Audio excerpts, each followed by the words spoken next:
I have a couple of t-shirts that you might have seen me wearing. They're black with the design on them incorporating the Welsh flag. You know what that looks like. A red dragon with its right front claw upraised, standing on a background consisting of a white horizontal stripe above a green horizontal stripe. The Welsh flag is based on Henry Tudor's standard at the Battle of Bosworth Field on the 22nd of August, 1485, when he defeated Richard III, the last English king to die in battle, and he became Henry VII. The flag is superimposed on the Celtic tree of life, which is the one where the branches curve downward and intertwine with the tree's network of roots, which curve upward. Circling around the whole thing in green uncial or Celtic round hand letters, the shirts have a bilingual inscription, which is why I sometimes refer to them as my Rosetta Stone t-shirts. The Welsh text reads, Dath Luc eich Gwreiddiau. The English translation, Celebrate Your Roots, accompanies it and completes the circle. There are a few reasons I'm telling you all of this. One is that right after the rise of worship, I'm going to go be an idol. In other words, I'm going to attend the Idol family reunion, and the Idols have been holding this reunion for over 100 years now. So have the Linvilles, and that's the start of next month. The start of October. My father has 5 descents, count them, 5, from the original immigrant who was born Johann Bernhard Eitel, or John Barnett Idle, as he appears in early American records. He was Barney to his friends and neighbors, and probably to at least some of his customers at the tavern he ran, and he was born about 1735 in Bottelshausen, in the German Duchy of Württemberg, very near the Black Forest, and very near the city of Stuttgart. He came over to Pennsylvania in 1752. The story goes that one of Barney's ancestors was a Jewish boy who fell in love with the daughter of the local burgomaster, so he passed as a Christian in order to marry the young lady. Since Eitel is a German word which translates to just or only, so if in a legal proceeding they asked for a name and the person responded Hans Eitel, that meant only Hans, and that meant that he didn't have a surname. And there just might be something to the story because, as I understand it, German Jews were slower in adopting surnames than their neighbors. As for the t-shirts with the Welsh flag design, the Teagues, whose reunion will be sometime next month, are from Wales originally. At least that's the way it appears. What's more, the first immigrant, Edward Teague, who came over to Maryland in 1674 as an approximately 14-year-old indentured servant, gave the name Pembroke to the first tract of land he patented in Maryland, some 21 years after he arrived on these shores. His youth at the time he immigrated, the judge who set the legal terms of his indenture decided that he looked like he was 14. And that very likely means that Pembroke was his hometown. He probably came from the Pembroke in southwestern Wales, because we have a series of wills from Welsh Teagues in the Pembroke area starting in the 1590s and continuing on into the 1750s. These people, like Edward, named their children after English kings and queens. What's even more interesting is to think that my 9th great-grandfather, Edward Teague, was apparently born in or near Pembroke almost exactly 200 years after the birth of Henry VII in Pembroke Castle at the start of 1457. And this, of course, circles back around to the whole Welsh flag being based on the standard of Henry VII during the Bosworth campaign. Talk about your Celtic tree of life. It is all interconnected. And all of this does go to show the interconnectedness of things and by extension people. As far back as the time the book of Genesis was edited into its current form, you get this realization in some fashion. Witness this account of the creation of Eve in Genesis 2:18 and 21 to 25. And the Lord God said, "It is not good for the human to be alone. I shall make him a sustainer who is a match for him." And the Lord God cast a deep slumber on the human, and he slept. And he, that is God, took one of his ribs and closed over the flesh where it had been. And the Lord God built the rib he had taken from the human into a woman. And he brought her to the human. And the human said, "This one at last is bone of my bone and flesh of my flesh. This one shall be called woman, for from man was this one taken. Therefore does a man leave his father and his mother and cling to his wife, and they become one flesh. And the two of them were naked, the man and his woman, and they were not ashamed." Often quoted in the context of weddings, this passage does go to show the biblical worldview of humankind. We are all one family. Or as some of you have heard me say before, there's only one race, the human race. Instead of multiple races, we have individual lineages, and lineages don't always look that much alike. But they all have the same ultimate source. It is not good for the human to be alone. There's a two-step process being described here. The first and more immediately explicit step is, of course, mentioned in the second half of verse 18, where God says, "I shall make him a sustainer who matches him," or if you prefer, and I'm one of those people, "I shall make him a sustainer who is a match for him." The reference obviously is to the creation of woman, but just what she is supposed to be is notoriously difficult to translate exactly. The Hebrew phrase is ezer kenegdo, famously rendered in the King James Version, which so many of us grew up hearing, and as an helpmeet, from which the traditional term helpmate is derived. Trouble is, it doesn't mean that. Ezer can indeed be translated as help or helper, but it isn't talking about help in the sense of a subordinate assistant.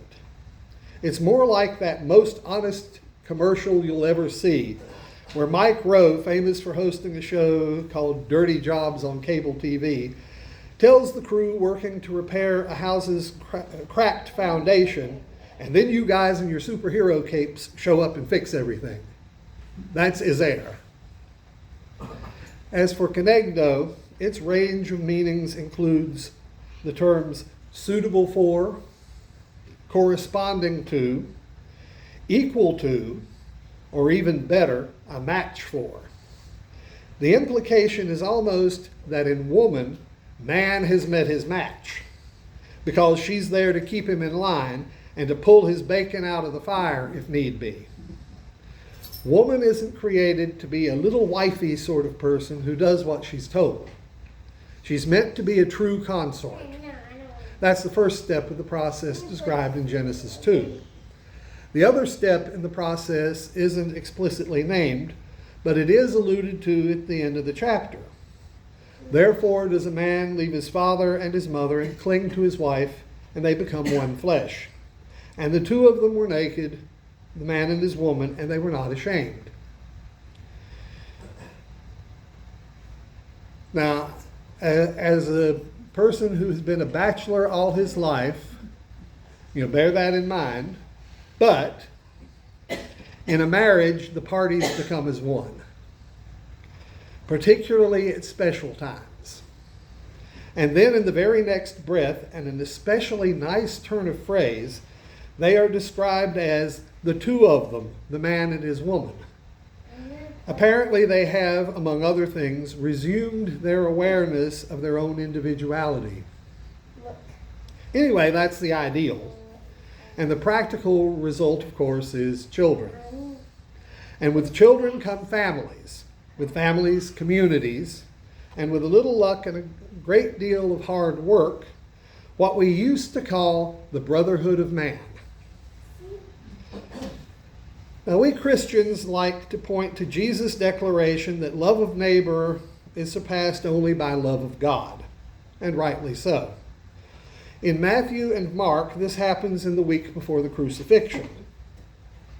But in Luke 10, it's part of the introduction to one of Jesus' most beloved parables, the Good Samaritan. It's unfortunate that so many of us who should know better forget, or rather overlook, the fact that when Jesus named the love of God and the love of your neighbor as the two most important moral principles, he was quoting some of the best parts of his and our Jewish heritage. The love of God is from Deuteronomy 6:4-5, revered to this day in Judaism as part of the opening paragraph of the Shema. And the commandment to love your neighbor as yourself is from Leviticus 19:18. It's also unfortunate that the first two people to come across the robbed and wounded man in the parable of the Good Samaritan are both religious functionaries, a priest and a Levite. Instead of fulfilling their ethical duty under the law and helping the man, they passed by on the other side. At least one of them, the priest, had finished his service at the temple in Jerusalem. It's explicitly stated that the priest is going down the same road from Jerusalem down to Jericho that the first man had gone down. So he's going in the same direction. And the same might have been true of the Levite.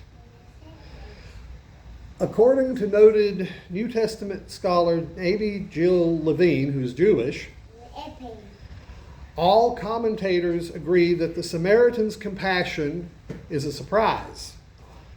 But they fail to find the behavior of the priest and the Levite surprising as well.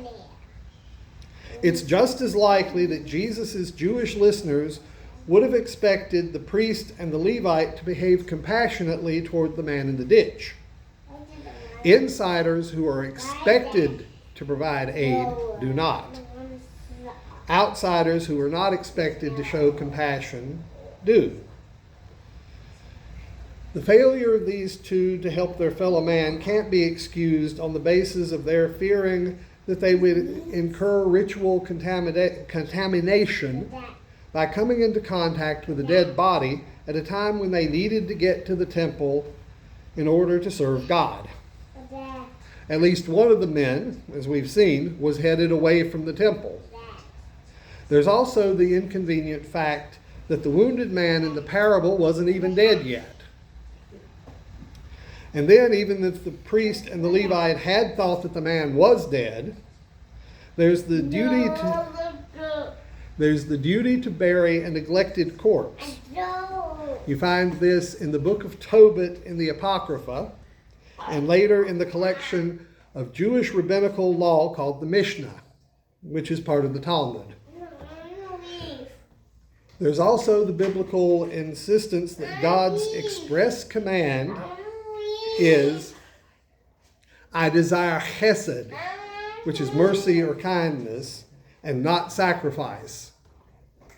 This is from Hosea 6, verse 6a, but it's echoed in many places elsewhere, such as Isaiah 1:11-17, Amos 5:21-24, and Micah 6:8, which is Judith's favorite.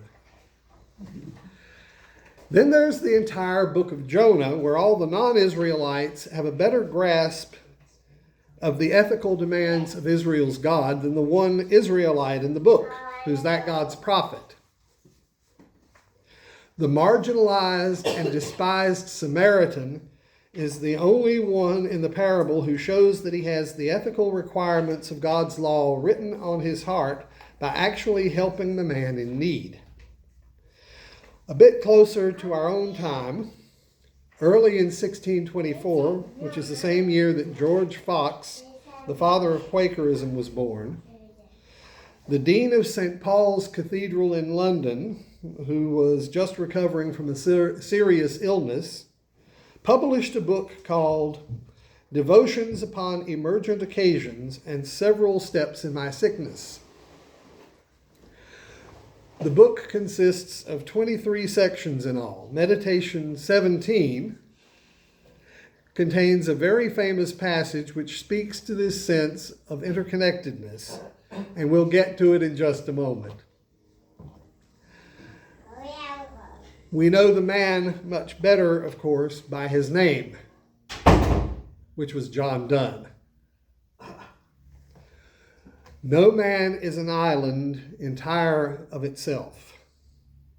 Every man is a piece of the continent, a part of the main. If a clod be washed away by the sea, Europe is the less, as well as if a promontory were, as well as if a manor of thy friends or of thine own were. Any man's death diminishes me because I am involved in mankind, and therefore never sin to know for whom the bell tolls, it tolls for thee. The New Testament version, which occurs during the parable of the sheep and the goats in Matthew 25:40, is every bit as explicit. And the king will answer the righteous, truly, I say to you, as you did it to one of the least of these, my brethren, you did it to me. In other words, the human family is just that, a family. To quote from a statement issued by Bishop Latrell Easterling of the Baltimore-Washington Conference of the United Methodist Church in response to the recent actions taken against the homeless in Washington, D.C., the social principles of her church, not to mention those of the Society of Friends, quote, compel us to resist abuses of power and to stand alongside the most vulnerable. Therefore, we reject any use of force that treats God's children as inconvenient eyesores or threats rather than as beloved siblings. Public policy must be measured not by the comfort of the powerful, but by the care afforded to the least of these. Housing is not a privilege for the fortunate. It is a God-given right grounded in human dignity. Caring for the unhoused is not an optional act of kindness. It is a moral imperative. It embodies the love commanded by Christ. To ignore this truth is to turn our faith into an empty, clanging cymbal. An online meme I ran across just yesterday puts it this way. If you're applauding bulldozing homeless encampments and people being jailed because they can't afford the rent, you've lost your humanity. Or if you prefer to end with a query in good Quaker fashion, I offer Bob Dylan's famous and piercing question. How many times can a man turn his head and pretend that he just doesn't see?